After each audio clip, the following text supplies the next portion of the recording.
The INFJ is supposed to be the warmest type on this list, the one who remembered what you said 3 months ago, the one who checked in after your hard week, the one who made you feel genuinely understood in a way most people never do. So here's the question nobody asks. How does that person, the one who stayed up with you, who listened without judgment, who saw you clearer than you saw yourself, become the person who removes you from their life without a single word? No fight, no warning, no closure. They didn't drift away, they amputated you. And if that sounds extreme, you've probably never been on the wrong side of the INFJ door slam. Most relationships end the way they started, gradually. A slow fade. Texts that take longer to answer, plans that stop being made. A natural dissolve. The INFJ door slam is not that. It's not ghosting either. Ghosting is passive. Someone just stops showing up. The door slam is different. It's deliberate, it's considered, and it's permanent. Here's what makes it unusual. By the time the INFJ closes the door, they've been thinking about it for months, maybe years. While you were having normal conversations, they were cataloging. While you thought things were fine, they were quietly exhausting every last reserve of care they had for the relationship. And then one day, they wake up, and it's done. Not locked, not slammed, gone. There is no door. There is no wall. There is only the space where you used to exist. To the person on the receiving end, it feels like whiplash. To the INFJ, it feels like survival. Let me walk you through how this actually happens. Say there's an INFJ. We'll call her Maya. She has a close friend she met at work.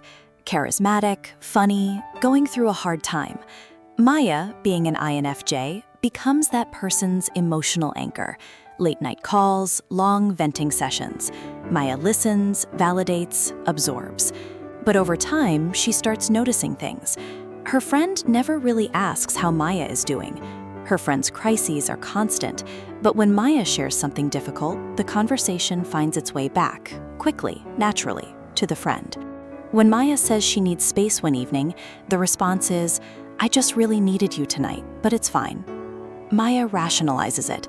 She's going through a lot. I'm probably being too sensitive. That's just how she is. She does this for 2 years. And then, one Tuesday morning, Maya wakes up and feels nothing. Not anger, not sadness, just nothing. She removes the contact, unfollows, declines the next invitation without explanation. Her friend is blindsided. What did I do? We were fine last week. They weren't fine last week. Her friend just wasn't paying attention. So what's actually happening inside the INFJ's cognitive stack? INFJs lead with introverted intuition, pattern recognition that runs constantly in the background. They don't go looking for patterns. They can't not see them. Every inconsistency, every time you said one thing and did another, every moment that felt slightly off, NI filed it. Then there's extroverted feeling, the auxiliary function. FE is why INFJs are so warm. It absorbs emotional states. It wants harmony. It gives, often past the point it should. Here's where the door slam is born. FE keeps giving, NI keeps scoring. The INFJ doesn't react at the first sign of trouble. They extend grace. They rationalize. They give the benefit of the doubt, not because they're naive, but because FE genuinely wants the relationship to work. But while FE is forgiving you, NI is building a case. And when that case is complete, when the pattern is undeniable, something shifts. The INFJ enters what's called an NI-TI loop. Introverted thinking takes over. The emotional connection FE maintained gets severed at the root. You're no longer a person they're invested in. You're a conclusion they've already reached. And once the NI-TI reaches a conclusion, it doesn't revise. The INFJ didn't make this decision in anger. They made it in clarity. And for an INFJ, clarity is absolute. Here's where it gets complicated, and this is the part most INFJ content skips entirely. If you've been door slammed, there's something specific you missed. And if you're an INFJ, there's a window, a real one, where the outcome can still change. But once that window closes, it doesn't reopen. If you're finding this useful, hit like and subscribe. Now, let's talk about what that window looks like and how most people miss it completely. If you want to know whether the INFJ in your life is approaching the door, here are the signals most people walk right past. 1. The silence changes. INFJs are active listeners. They ask follow-up questions. They remember details you forgot you mentioned. If an INFJ has gone quiet, nodding, saying mm-hmm, offering nothing back, the emotional disengagement has already started. You're talking to FE on autopilot. 2. Warmth becomes politeness.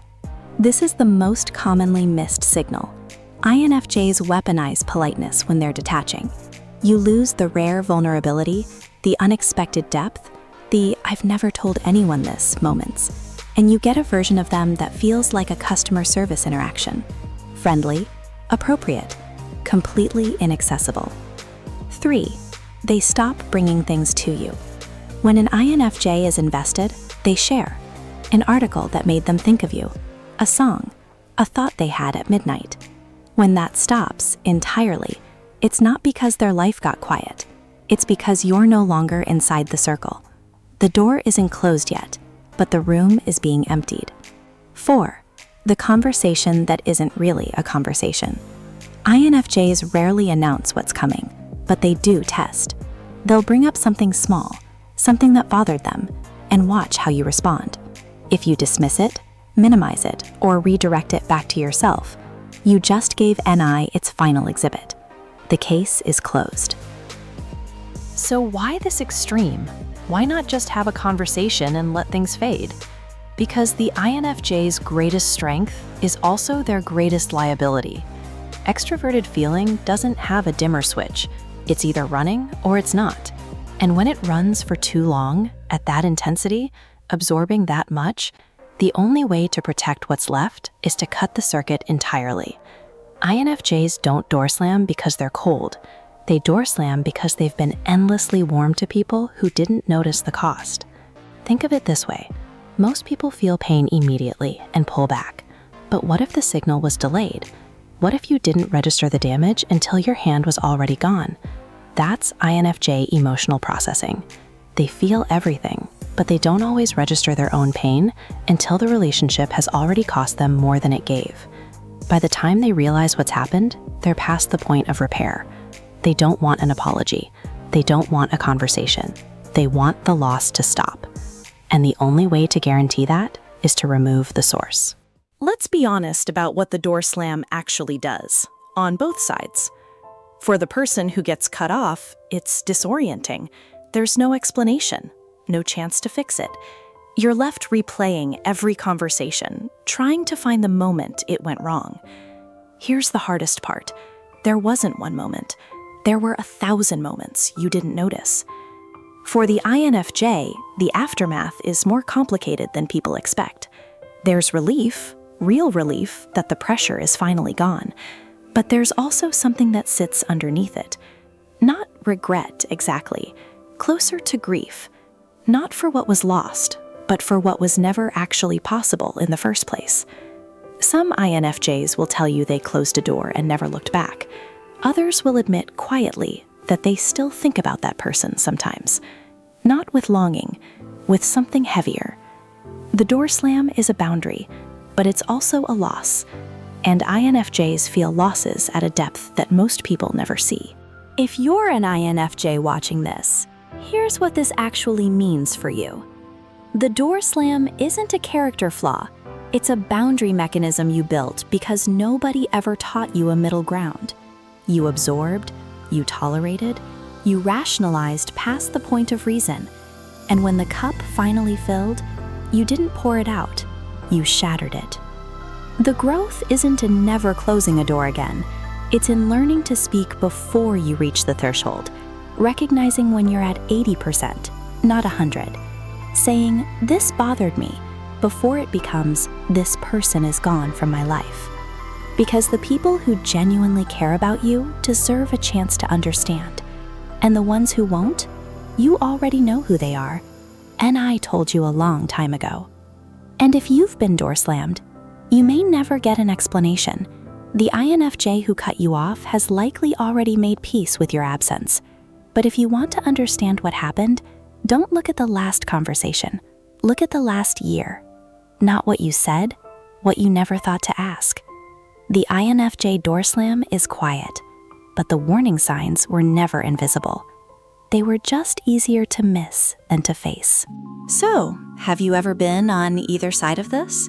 Have you been door slammed without warning? Or are you an INFJ who's done it and either understood why or wished you'd handled it differently? Tell us in the comments. This is the kind of conversation that goes somewhere. Like and subscribe if you want more of this, because on Personality IRL, we don't just describe personality types. We go into the parts nobody usually talks about, and sometimes those are the most important parts.